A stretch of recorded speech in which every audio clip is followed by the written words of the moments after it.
Un esprit, une équipe, un club. La devise du Yacht Club de Monaco illustre parfaitement l'esprit de la soirée organisée mardi soir dans les salons du club.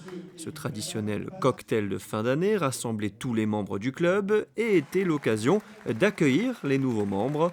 En signe d'intronisation, les hommes ont reçu la cravate du Yacht Club, les femmes un foulard. Il est important pour un club de vivre avec ses membres et puis de mettre en valeur les valeurs du club, de mettre à l'honneur les valeurs du club, pardon. Et donc ce sont des valeurs sportives et puis de partage et d'encouragement pour nos sportifs. Et puis aussi c'est important de rythmer la vie du club, donc à chaque fin d'année, chaque grand événement, on reçoit tous nos membres et c'est toujours un plaisir partagé. Et puis surtout l'arrivée de nouveaux membres qui pour nous est un soutien et la preuve que notre club est toujours un lieu de vie comme on le souhaite et puis un lieu d'animation. Afin de clôturer une année 2016 riche en événements sportifs, le prince Albert II, président du Yacht Club de Monaco, a souhaité mettre à l'honneur les meilleurs régatiers du club. Plusieurs prix ont été décernés avec tout d'abord les YCM Youth Awards pour récompenser les jeunes compétiteurs de la section sportive. Simon Maltsev l'emporte dans la catégorie optimiste et Jérémy Moutou en laser. Je suis très heureux d'avoir ce prix de nouveau.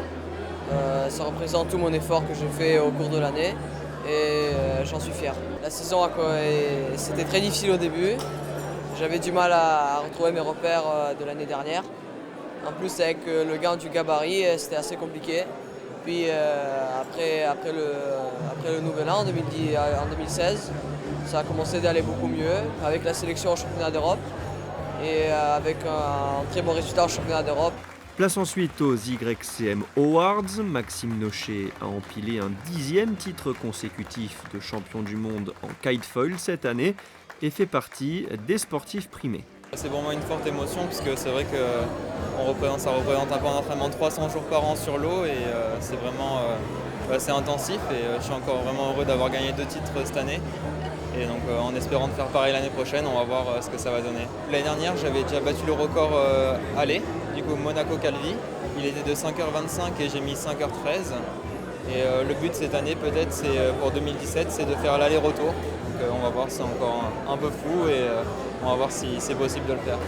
Le titre de régatier du Yacht Club de Monaco pour l'année 2016 a été décerné au navigateur italien Vincenzo Onorato.